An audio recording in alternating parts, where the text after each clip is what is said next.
खरं तर नंदुरबारमध्ये मुसळधार पाऊस सुरू झालेला आहे। सातपुडा पर्वत रांगेत गेल्या 48 तासांपासून मुसळधार पाऊस पडताना आपल्याला दिसतोय। सततच्या या पावसामुळे सातपुड्यातील सोन नदीला मोठा पूर आला। अक्राणी या तालुक्यातील सोन गावाजवळ असलेल्या नदीला पूर पाण्याखाली गेलेला आहे, त्यामुळे 12 गावांचा संपर्क तुटला। सोन नदीवरील पुलाच्या दोन्ही बाजूला वाहतूक सुद्धा ठप्प झालेली आहे।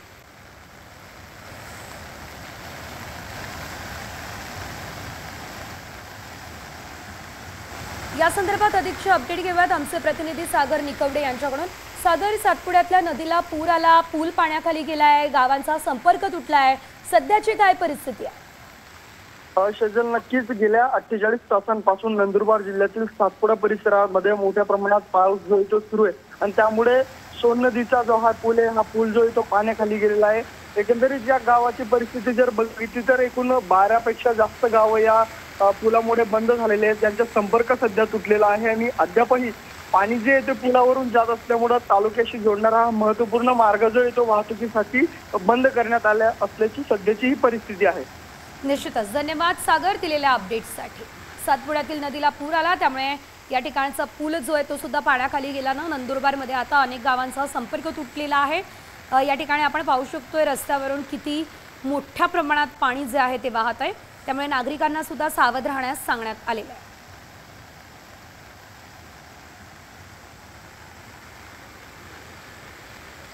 पुण्यात झालेल्या पावसामुळे 4 दिवसात खडकवासला धरणातून 1.75 टीएमसी पाण्याचा विसर्ग झाला। गेल्या वर्षीच्या पूर परिस्थितीमुळे आता धरणातील पाणीसाठा जो आहे तो 65% स्थिर आहे। तर गेल्या 4 दिवसांमध्ये खडकवासला धरणात 12 किलोमीटर पाऊस झालाय। वरसगावमध्ये 52 मिलीमीटर आणि टेमघरमध्ये 34 मिलीमीटर पाऊस झाला।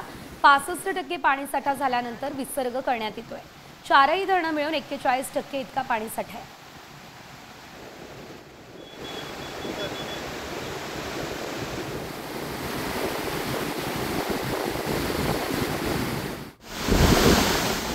दुसरीकडे उजनी धरणातून भीमा आणि नीरा नदीमध्ये 50,000 तर बीड धरणातून 30,000 क्युसेकने पाणी सोडण्यात येते। यामुळे पंढरपूरमध्ये चंद्रभागेच्या पाणी पातळीत मोठी वाढ झाली आहे। चंद्रभागा वाळवंटातील भक्त पुंडलिकासह अनेक मंदिरांना पाण्याने वेढा दिलाय। आषाढीच्या तोंडावर पाणी पातळीत वाढ झाली आहे। घाटाच्या पायऱ्यांवरती वारकरी धोकादायक पद्धतीने स्नान करतायत आणि यामुळे प्रशासनाची चिंता वाढली आहे। नदीकाठी रेस्क्यू टीम सुद्धा तैनात करण्यात आलेली आहे। तर एकंदरीत पंढरपूरमध्ये सध्या पुराचं संकट आहे।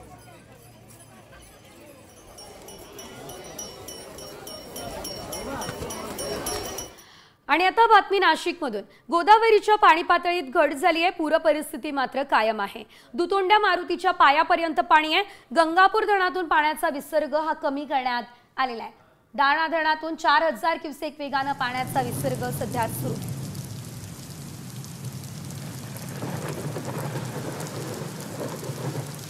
आपण पाहतोय नाशिकमधली गोदा घाटावरची दृश्य आहे। रामकुंड हा परिसर पूर्णतः जलमय झाला असल्याचंही आपण पाहतोय आणि या ठिकाणचे जे लहान मोठे मंदिर आहेत ते पूर्ण पाण्यात गेलेले आहेत। ज्या ठिकाणी धार्मिक विधी होत असतात ती जागा सुद्धा पाण्याने पूर्णतः वेढलेली आहे। दुतोंड्या मारुतीच्या पायापर्यंत पाणी लागलेलं असल्यानं पोलिसांचा चोख बंदोबस्त दिसतोय। गंगापूर धरणातून पाण्याचा विसर्ग कमी करण्यात आल्यानंतर आता नाशिकमध्ये गोदावरीच्या पाणी पातळीमध्ये घट झालेली आहे।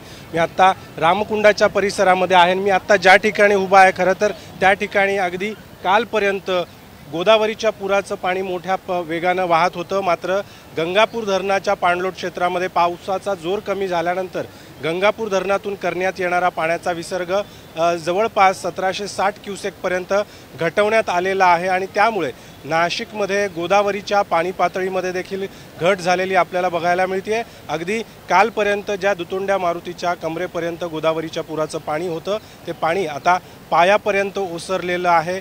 पूर गोदावरीचा काही प्रमाणामध्ये ओसरलेला आपल्याला बघायला मिळतोय। पावसाला सुरुवात झाली, पावसाचा जोर वाढला तर गंगापूर धरणातून करण्यात येणारा विसर्ग पुन्हा वाढवला जाण्याची शक्यता असल्यामुळे प्रशासनानं नदीकाठच्या नागरिकांना सतर्कतेचा इशारा कायम ठेवला आहे। कॅमेरामॅन प्रवीण काळबांडेसह अभिजित सोनवणे, साम टीव्ही, नाशिक। तर आपण नाशिकमधली परिस्थिती बघितली आणि यानंतरची बातमी मुंबईमधून 28 जून पर्यंत सलग 5 दिवस समुद्राला उधाण येणार आहे। बघा, समुद्रामध्ये 3.5 मीटरहून अधिक उंचीच्या लाटा उसळणार आहेत। यामध्ये 26 जून रोजी सर्वाधिक 4.75 मीटर उंचीच्या लाटा उसळतील आणि त्यामुळे मोठ्या भरतीच्या वेळी नागरिकांनी समुद्रकिनारी जाऊ नये असं आवाहन प्रशासनानं केलेलं आहे। विशेष म्हणजे मोठ्या भरतीवेळी मुसळधार पाऊस झाला तर मुंबईच्या सखल भागामध्ये पाणी साचण्याची शक्यता आहे।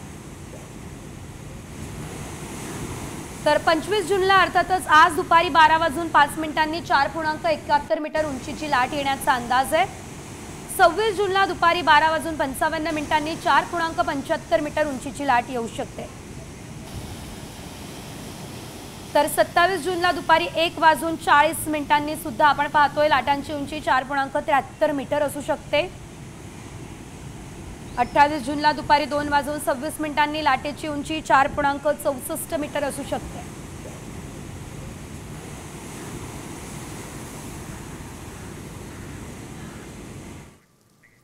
तर संभाजीनगरच्या वाळूज MIDC परिसरात MD ड्रग्सचा साठा जप्त करण्यात आलाय। मात्र या गंभीर गुन्ह्यातील मुख्य आरोपी बबनभाईला पोलिसांकडून VIP वागणूक मिळते। हो, 24 जूनच्या रात्री बबनभाईला वाळूज MIDC पोलीस ठाण्यातील एका हॉलमध्ये चक्क टेबलावर बसवून फॅनच्या थंड हवेत कुटुंबासोबत जेवणाची विशेष व्यवस्था केली आहे। या संदर्भात अधिकचे अपडेट घेऊयात आमचे प्रतिनिधी माधव सावरगावे यांच्याकडून। माधव, संभाजीनगरमध्ये काय घडतंय? पोलिसांची भूमिका वादाच्या भोवऱ्यात सापडली आहे। सेजल, तू म्हणते तसंच आहे की इथले पोलीस संशयाच्या भोवऱ्यात सापडले आहेत, कारण 2 दिवसापूर्वी मोठी कारवाई पोलिसांनी केली होती आणि त्या प्रकरणी 3 जणांना गुन्हा दाखल करून त्यांना अटक केलेली आहे। विशेष म्हणजे हे जे 3 आरोपी आहेत ते MD ड्रग्सचा पुरवठा शहरामध्ये करत असल्याची माहिती मिळाली होती। त्यामुळे जवळपास 1.25 कोटीचं MD ड्रग पकडलं। त्याचबरोबर त्या कंपनीतले वेगवेगळी साधनं पोलिसांनी पकडली आणि त्यानंतर पोलीस ठाण्यामध्ये घेतल्यानंतर हा एक फोटो आणि व्हिडिओ व्हायरल झाल्यानंतर प्रश्नचिन्ह निर्माण झालेलं आहे, कारण पोलिसांनीच या सगळ्या गुन्हेगारांना प्रवृत्त करतात का, गुन्हेगारांच्या पाठीशी आहेत का असा प्रश्न निर्माण होते। कारण त्या ठिकाणी त्या आरोपीला बडदास्त ठेवलेली आपण दिसते आहे। बिर्याणी त्याचबरोबर नॉनव्हेजचं जेवण पार्सल आणून पोलीस ठाण्याच्या टेबलावर वरून फॅन सुरू आहे आणि खालून त्यांचं नॉनव्हेजची पार्टी सुरू असल्याचं समोर आलेलं आहे। आणि त्यामुळे आता ही सगळी जी यामागे कोण आहे याचा शोध लावून वरिष्ठांनी कारवाई करावी अशी एक मागणी त्या परिसरातील नागरिकांची होते, कारण गुन्हेगार अशा पद्धतीनं जर पोलीस ठाण्यामध्ये मेजवानी। अगदीच माधव, धन्यवाद दिलेल्या अपडेट्ससाठी। या संदर्भात पुढे देखील माहिती घेत राहू। मात्र आरोपीला VIP ट्रीटमेंट देण्याची वेळ पोलिसांवर का आली आणि का आरोपीला VIP ट्रीटमेंट दिली जाते हा सवाल या ठिकाणी उपस्थित केला जातोय। कशा प्रकारे आरोपी या ठिकाणी बसून जेवण करताय आपण या दृश्यांमध्ये बघतोय।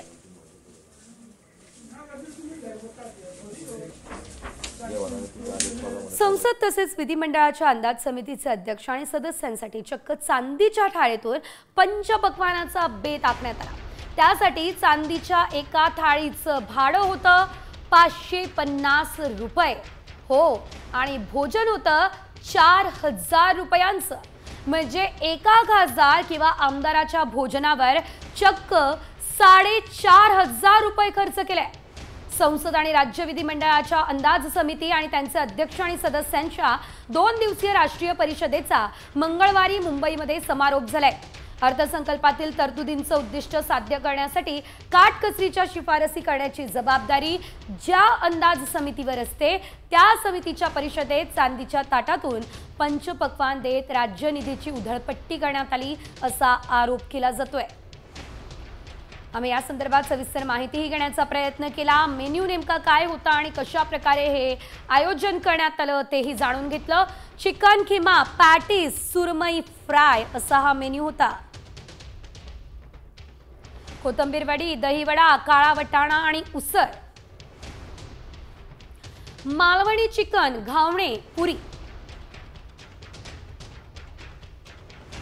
मटण बिर्याणी, व्हेज बिर्याणी आणि पुरणपोळी सुद्धा। साजूक तुपाची धार, बादशाह फालुदा, चिकन किमा, पॅटी, सुरमई फ्राय अशा प्रकारचा हा मेन्यू या ठिकाणी बघायला मिळाला। व्हेज आणि नॉन व्हेज अशा प्रकारचा हा मेन्यू होता। आलिशान शामियानाही होता। शाही भोजनासाठी आलिशान वॉटरप्रूफ शामियाना बांधला। रेड कार्पेट, दिव्यांची देखणी झुंबरं होती। मौशार खुर्च्या आणि आरसा असलेले पंचतारांकित वॉशरूम्सही होते। स्वागतासाठी विधिमंडळाबाहेर 40 फूट उंचीच्या फलकांच्या भिंतीही लागल्या। अंदाज समित्यांचे अध्यक्ष, सदस्य असे 250 विशेष आणि 350 अधिकारीही सहभागी झाले।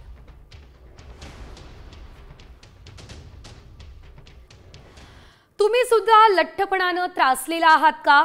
जर हो तर ही बातमी तुमच्यासाठी, कारण लठ्ठपणावर प्रभावी ठरणारं वेगोवी हे औषध भारतात उपलब्ध झालंय। वेगोवी औषध हे इंजेक्शनद्वारे शरीरात सोडलं जातं आणि या औषधामध्ये असलेला सामाग्लुटाइड हा घटक जो आहे तो लठ्ठपणाची समस्या दूर करण्यासाठी प्रभावी ठरतो। हे औषध 0.25 mg, 0.5 mg, 1 mg, 1.7 mg आणि 2.4 mg अशा 5 प्रमाणांमध्ये उपलब्ध होणार आहे। महत्त्वाचं म्हणजे त्यासाठी 17 ते 26 हजारांपर्यंत पैसेही मोजावे लागतील। मात्र लठ्ठपणामुळे हृदयविकार, विशिष्ट कर्करोग आणि टाइप 2 मधुमेह हे आजार होतात। भारतात 25.4 कोटी भारतीय हे लठ्ठपणामुळे त्रस्त आहेत। त्यामुळे वेगोवी हे औषध भारतीयांसाठी एक वरदानच असेल।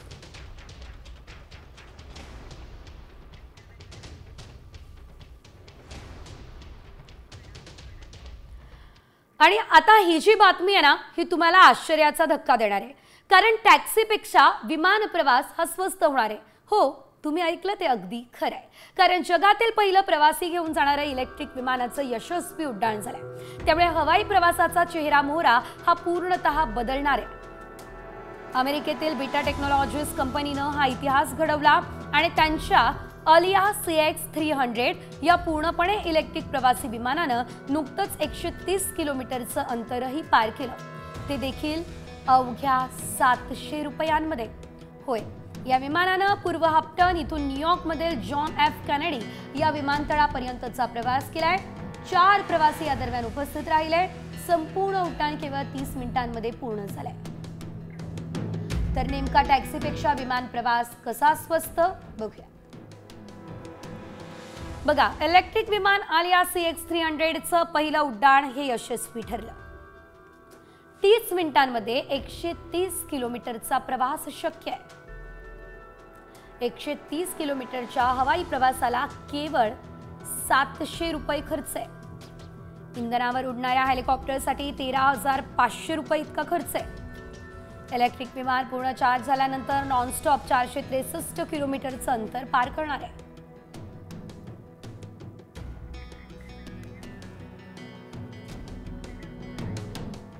हे पाहिलं हवाई विमान। दुसरीकडे राज्यात 8 ठिकाणी सी प्लेन सेवा सुरू केली जाणार आहे। दुर्गम भागातील हवाई संपर्क पर्यटनाला चालना देण्यासाठी योजना आखण्यात आली आहे। तर देशभरात 150 ठिकाणी सी प्लेन सेवा सुरू होणार आहे। उडान 5.5 या योजनेमध्ये हेलिकॉप्टर आणि सी प्लेन सेवांचा समावेश असेल।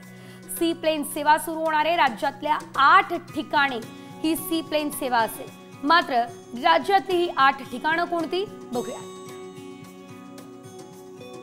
बघा, दोम धरण वाई या ठिकाणी ही सेवा सुरू होणार आहे। त्यानंतर नाशिक मधल्या गंगापूर धरण परिसरामध्ये सुद्धा ही सेवा सुरू होईल। नागपूर मधलं खिंडसी धरण, मेहकर बुलढाण्यातलं कोराडी धरण,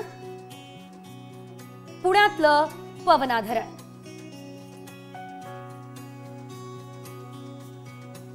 पारशिवनी नागपूर मधलं पेंच धरण सुद्धा यामध्ये। रत्नागिरी मधलं गणपतीपुळे।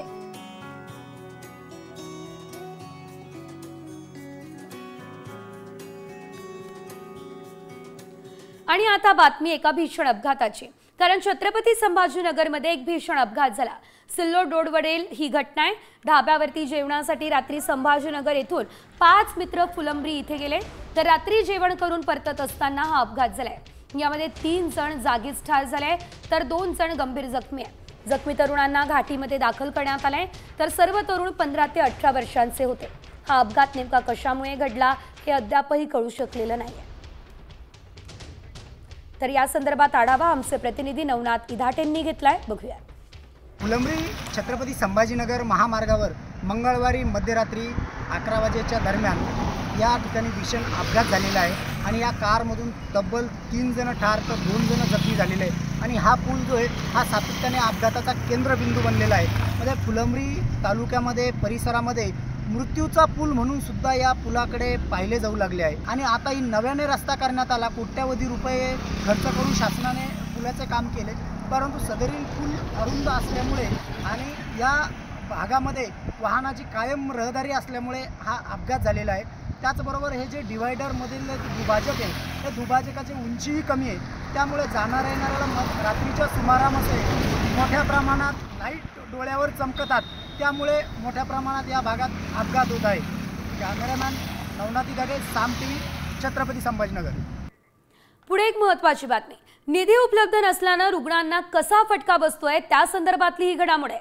नागपूरच्या डागा स्मृती सरकारी स्त्रीरोग रुग्णालयामध्ये डिझेल निधी उपलब्ध नसल्यानं रुग्णवाहिका उभ्या आहेत आणि त्यामुळे एकंदरीत आपण जर बघितलं तर प्रसूतीनंतर आई आणि नवजात बालकाला घरी सोडणारी सेवा ठप्प आहे। राष्ट्रीय ग्रामीण आरोग्य अभियानाअंतर्गत आई आणि बाळाला घरी सोडलं जातं, मात्र डिझेलसाठीचा निधी नाहीये, त्यामुळे गोरगरीब रुग्णांना त्रास सहन करावा लागतोय।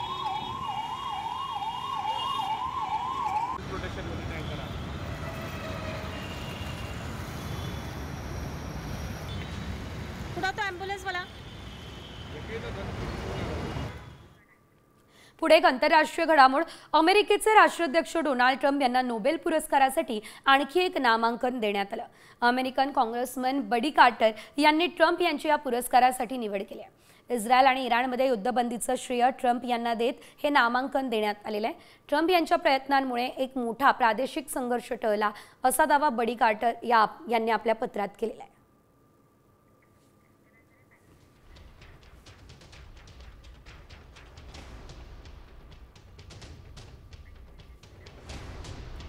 इस्रायल आणि इराणमध्ये युद्धविरामाची घोषणा झाली, मात्र इराणचे सर्वोच्च नेते आयातुल्लाह खोमेनींनी युद्धविरामाला खेराची टोपली दाखवली आणि इस्रायलवर पुन्हा हल्ला केला।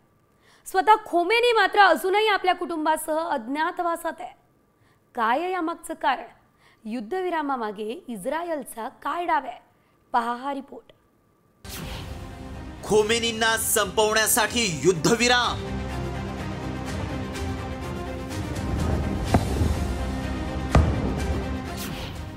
इराणचा सर्वोच्च नेता कुटुंबासोबत बेपत्ता,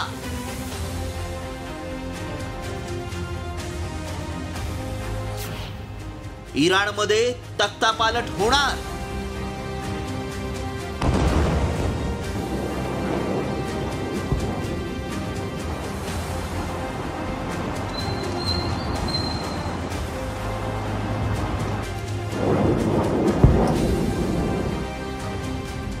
इराणी लोक आणि त्यांचा इतिहास अनेकांना ठाऊक असेलच, त्यामुळे इराण शरणागती पत्करणारा देश नाही असा इशारा इराणचे सर्वोच्च नेते आयातुल्लाह खोमेनींनी दिलाय। त्यामुळे एकीकडे इराण आणि इस्रायल यांच्यात 12 दिवसांनी युद्धविरामाची घोषणा ट्रम्प यांनी केलेली असली तरी इराणनं युद्धविरामाच्या या प्रस्तावाला केराची टोपली दाखवल्याचं दिसतंय, कारण युद्धविरामानंतरच इराणनं 6 वेळा बॅलिस्टिक क्षेपणास्त्र इस्रायलवर टाकली। खोमेनींनी युद्धविरामाला गांभीर्यानं का घेतलं नाही की युद्धविरामाच्या नावाखाली खोमेनींची हत्या करण्याचा डाव आखला जातोय। युद्धविरामाच्या घोषणेनंतरही खोमेनी कुटुंबासह बेपत्ता आहेत। युद्धविरामातून इस्रायल खोमेनींच्या हत्येचा डाव आखत असल्याचा संशय। खोमेनींच्या सुरक्षेसाठी इराणनं रिव्हॉल्युशनरी गार्ड्सचं युनिट तैनात केलंय। खोमेनींचा संदेश मध्यस्थांमार्फत बंकर बाहेर येतो। हत्येच्या भीतीपोटी खोमेनींकडून उत्तराधिकारी निवडीला सुरुवात झाली आहे। इस्रायलचे पंतप्रधान बेंजामिन नेतन्याहू यांनी आधीच इस्रायल इराण युद्ध खोमेनींच्या हत्येनं संपेल असं म्हटलं होतं। त्यात इराणमधल्याच अधिकाऱ्यांनी खोमेनींना इराणच्या सर्वोच्च नेत्याच्या पदावरून हटवण्याची तयारी सुरू केली आहे। इस्लामिक क्रांती दरम्यान नेते पदावरून हटवलेल्या शाह मोहम्मद यांचा मुलगा रजा पहलवी यानं इराणी क्रांतीमध्ये लष्करानं सहभागी व्हावं असं आवाहन केलंय। that I am establishing. Khomeini आणि त्यांचं दहशतवादी शासन इराणला मागे नेतंय. सत्ता परिवर्तन झाल्याशिवाय शांतता प्रस्थापित होऊ शकत नाही. त्यामुळे खोमेनींच्या विरोधात इराण क्रांतीमध्ये लष्करानं सहभागी व्हावं. तुम्ही इराणी क्रांतीत सहभागी झालात तर इराण तुम्हाला कधीच विसरणार नाही. Inbound communications.